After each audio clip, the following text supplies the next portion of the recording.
Welcome to the 89th edition of Make Pro Wrestling Majestic again. I am Tigerhite. And I am Peanut Gallery. So, we have a very interesting topic to talk about since there's no pay-per-view, but let's go into my soapbox because we have to change it up. So, before we get into the soapbox, I'm adding something to the criterion. I'm doing the views, the demo, and the placement on where it was numbers-wise in cable. So, let's start off with Raw, which had a major dip from 1.693 million last week to 1.489 million, but they were against the playoffs. Yeah. And not just the playoffs, they were right in line with America's team, the Cowboys playoff game. So a significant drop there for that reason. Something to expect. Right. It was a 0.42 demo next to a 0.5 from last week. Mm-hmm. And it was number 6 on cable where everything above it was something to do with the NFL. Games and coverage. Right. So Raw would have been a lot higher without the playoffs. So the Bloodline versus the Judgment Day. The segment was fun. I really liked the engagement with Rhea Ripley and Solo Sikoa. She's really starting to look like a credible threat, but they've just built Judgment Day great. Mm-hmm. They've been continuously winning. They're the number one contenders for the tag team, the Raw Tag Team Champions, and it just is working really, really well. I like the high energy. It was good energy to start the show. The Sikoa versus Ali match was just so Sikoa can stay strong. Mustafa Ali is a nothing sandwich at this point. Right. The Street Profits versus Cedric Alexander and Shelton Benjamin was a good showcase of the tag teams, especially right now. They need to reestablish separate tag team divisions, and I think that's the point of this match. Not only that, but MVP providing a distraction for Cedric and Shelton to lose, getting them possibly back into with the Hurt Business. Overall, I'm very, very happy about this. We're rocking and rolling. Becky Lynch and Bayley's stuff was good, but I hope this is short, and the cage match is tomorrow, so that's all well and good. Elias and Omos was just to get Omos back into it, I guess, and it was a nothing. The reason that he was gone was that his father passed away. There's a lot of death this week, so have fun with that. Alpha Academy are now baby faces, which is definitely needed. They keep getting cheered very loudly, very prominently, and WWE is going to move themselves into the babyface position, which is the wisest idea. And especially right now, they need some baby faces. And good momentum for the tag title matches next week because Judgment Day did beat them. The Io Sky and Mia Yim match was an absolute nothing. Unless Candice and Yim are going to be teaming for the tag titles, it was pointless. And they gave no indication of that happening, nor do I care because other than Bianca Belair and Alexa Bliss, the rest of it is totally directionless. I couldn't care less. The brawl between Belair and Bliss was good, but at the same time, it meant absolutely nothing. And once again, the Uncle Howdy stuff, I'm just not sure how that's going to be incorporated with the match. That's still very confusing for me. So I'm a bit worried about it, to be honest with you. I hope it doesn't overshadow what these women can do in the ring because they're both very good. Tozawa and Reed was just a showcase for Reed. I kind of wish they did this to get started with Bronson Reed coming back instead of just helping The Miz and then do nothing with him. And finally, the 6-man was a good way to reestablish the United States Champion division as of right now. Bobby Lashley winning was obvious, but at the same time, you include other people within that like Baron Corbin, Finn Balor, Dolph Ziggler, other than just Seth Rollins and Bobby Lashley. Right. So all over was good. It was clear, established, contender. Always fun with that. Let's go into NXT. So NXT had 600,000 people watching, down from 700, but 700,000 was because it was New Year's Evil. Right. So there was a definite difference there with the card. And it was a 0.14 demo next to a 0.15. So the demo was actually better, even though it was lower, but just as a comparison with that. And it was number 26 on cable television. Carmelo Hayes, Trick Williams, Apollo Crews, and Axiom was a fun opener. I just don't know what they're going to be doing going forward with this. I hope they do something because it's a good team. They're good teams. They really need some teams as well. Toxic Attraction segment was fine. That set up the main event. It was there.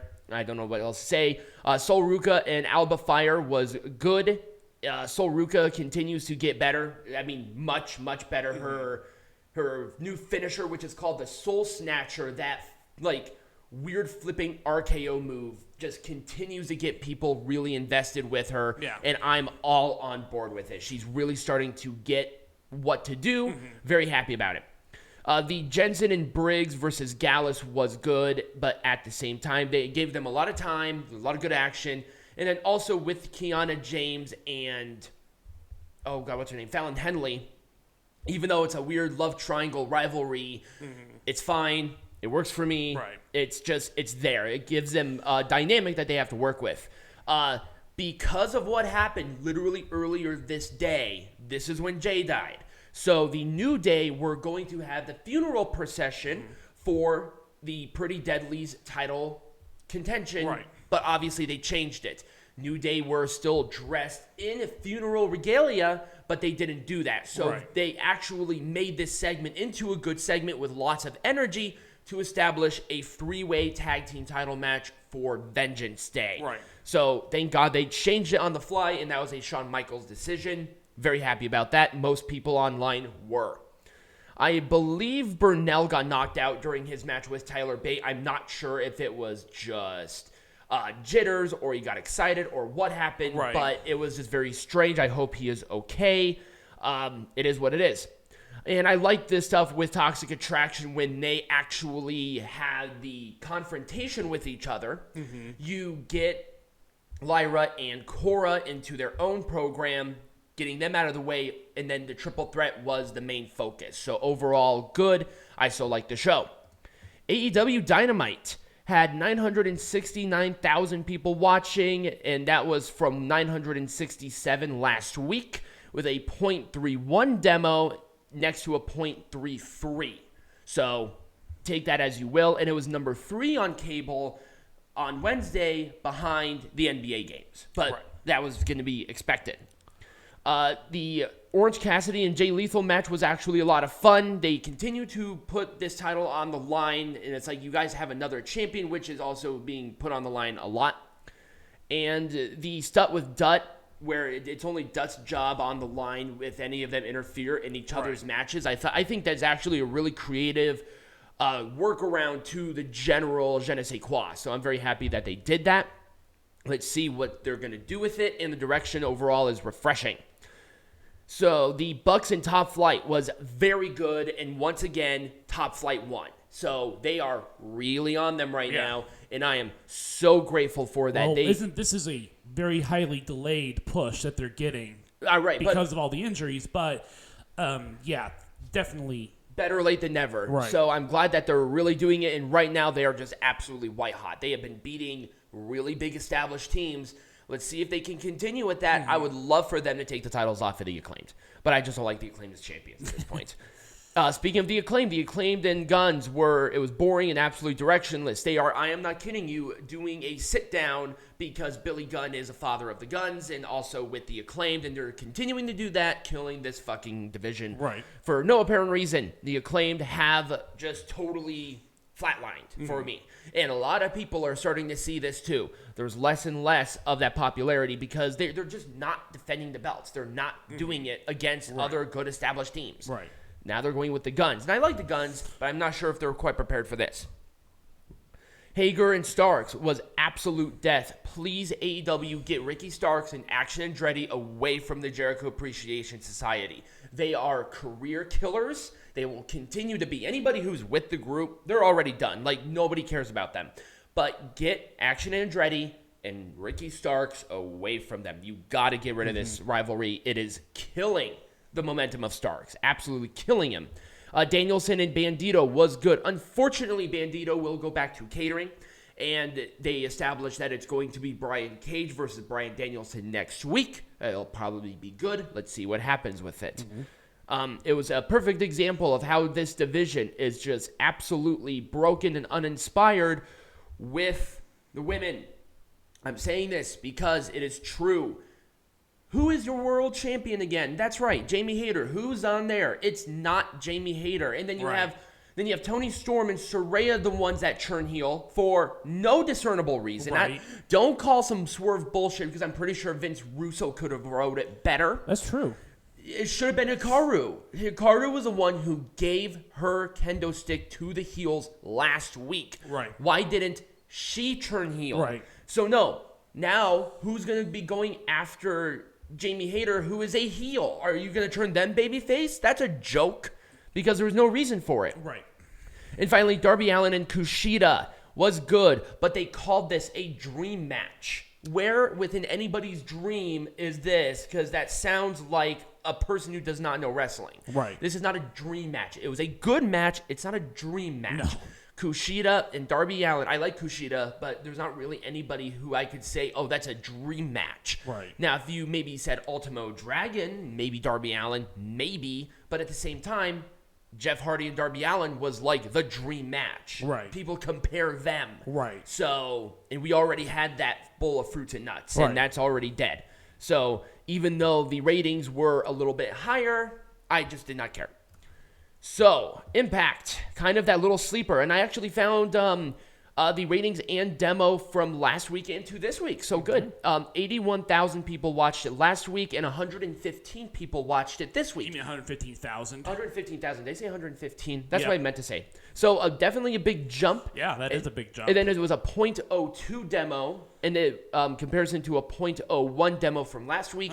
And they were 148th on cable as it relates to viewers. So, right. kind of there, not too bad. They usually only care when it's a show 145 and up, if I'm not mistaken with that. So, Mickie James and Bully Ray had a very interesting back and forth. Ernest the Cat Miller was there because they're just doing whatever, reasons. and I love it. And just out of nowhere, you have a sixth person to just do it, and it was totally useless. I didn't like it. I'm not sure if they hired this Ashley DM Boyce bitch, but she's good. I like her, even though I just called her a bitch. It's fine. It was a term of endearment. But they definitely need more knockouts here, even though this is a really solid knockouts division. I think including more of them would just be more of a benefit. Oh, yeah, I think so, too. So, and Purrazzo getting a win, definitely needed, especially for Purrazzo, because she was kind of starting to skirt. Right. But now with a win, she's kind of getting back in there. Well, she's out of that tag team now, so she's back in the singles division. Right. Taylor Wilde and Killer Kelly had a very interesting match.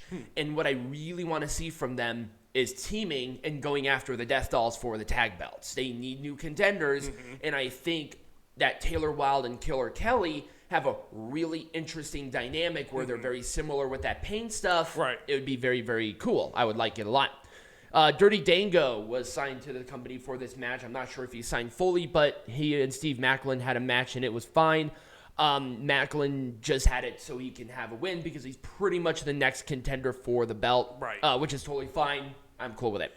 And finally, Kenny King and Mike Bailey, their pit fight match was very good. I love the presentation. Excuse me. It just really worked. So I was very happy about this. Now, were there people in the ring for this? Or were there people in the arena for it? Okay. There were people around the edge of the ring to watch this match because what they did, they took off the ropes. Yep. The only thing you saw was the Impact Wrestling graphic on there. It felt very dark, and it was really good. It was a very great presentation. Felt like when Raw did Underground, right? Yeah. No, it kind of had that feeling. I really liked it. It wasn't as cinematic as Raw Underground, but that was a different era in wrestling. Yeah. So, but they really made this work, and I hope they continue to do this. See, small stuff just makes it work. They didn't come out at the entranceway, they came out through the crowd. Right. And they had people like what they do with the UFC, where they make sure there were no cuts or anything like that. And it was great. It was a really good way to do this. Hopefully, this is the end of the rivalry. Right.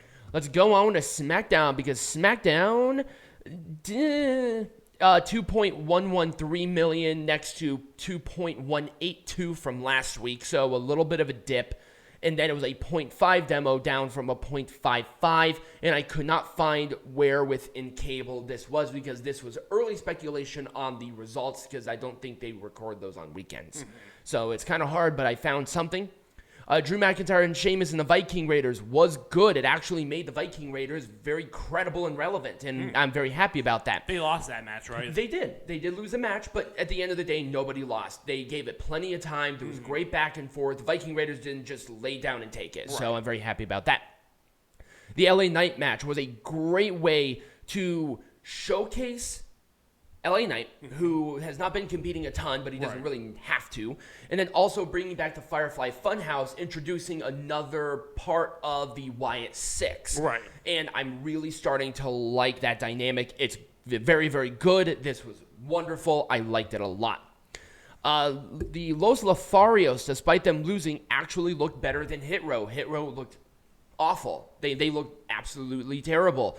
It's like, man, Top Dollar is just like a vacuum of charisma and actual talent. Yeah, that's true. Then Ashante the Adonis is good, and I really like the combination of Adonis and Fab. Like, that's kind of where I want to see. Flair and DeVille was actually a good segment with good stuff, and Sonya Deville really shined. She's really starting to get it, and Peanut Gallery and I talked about this. If they really take their time with Sonya, she possibly could be the breakout star this year. She's doing that good right now. So let's cross our fingers here that that's going to be the case. Right. Brawling Brutes and Imperium was good, but why did the Brawling Brutes have to be kicked out of the tournament so early? Right. Very strange, but it is what it is. And the Maximum Male Models and Legado del Fantasma stuff, Massey was missing. And they did this whole online thing about him being missing. And then all of a sudden, he's back, just whatever. He just shows back up. He just shows back up wearing his nicest boxers as wrestling gear. It was just really bad. But Legado won, so it's totally fine. And then Roman Reigns and Kevin Owens, this continues just to spin in the mud all day. It's like, oh my God, hopefully this is the end of There's it at one the Royal more Rumble. week. I know. There's one more week of this. It's like they made the match, but it's like when you have them on Raw and on SmackDown, it's like they run out of material pretty quick. Exactly. This is why the roster has to be continuously separated. It just doesn't work. Right. I can't think the last time that if it did work, like, at all. It just, like, same thing over and over and over. Like, Jesus, effing H. They tried something here, but at the same time, it was hard. By the way, Michael Cole did mention the Briscoe, and also some of them had Dem Boys armbands. Good for them. I couldn't find anything from Rampage, but I'm pretty sure Rampage was absolutely embarrassing, just in demo and reports. But Brian Cage, it was Ethan Page and Jack Perry. That was a good opener. It set up for the tag team match, which was strange, but I'll allow it. Eddie Kingston and Ortiz was actually good. The dynamic of these two was fine, and I hope this is not the ending of this. I hope it's like Eddie Kingston just had to get this out, and maybe now we can talk, because it was just really good, where it's a direct chair shot, no back and forth, just bam, boom, out of the building. Makes sense for Kingston. Right. Brian Cage and Willie Mack had a good match, and it was a good showing of who's facing Bryan Danielson on Dynamite. Right. But why do it on Rampage? Why not do it the week of and then say, okay, this is your next challenger for Bryan Danielson. Right. Let's put him in front of the most people that we have instead of the show that has less than half of our main show, which is Dynamite. So just kind of weird. But overall, it was a good presentation. The Baddies match was literally absolutely nothing. This entire division with both belts is just death. Nobody cares. And finally, Daniel Garcia and Action Andretti was actually the best thing here, which was surprising because I really gave Action Andretti a lot of shit. But he actually managed to showcase some good stuff during this match, and it was something that I was missing contextually with him. Daniel Garcia continues to be bland and absolutely nothing. Now he's wearing leather pants looking like a total idiot. And Jericho and Guevara on commentary should never exist. They are so insufferable. I want to rip their throats out and shove them up their ass. They're that bad. But, once again, the Jericho Appreciation Society is just absolute death. It's a death group. If you're a part of this group, it is a nothing. Right. So that's kind of where we are. That was the week. That was my Soapbox Peanut Gallery. Did you see anything within these shows that you wanted to add? Nope. Anything to nope. anything? And there? I don't watch the shows. I do watch quite a few of the highlights of the show, so I have a pretty good idea of what's going on. I just don't watch the shows in its entirety. Right. So that's kind of why I wanted to see if you wanted to add anything. No, I didn't see anything that stood out that you didn't already cover. Okay, perfect. So when we come back, Peanut Gallery is going to be talking about a very sensitive subject, and that's pretty much going to be the end of the show. So join us for that.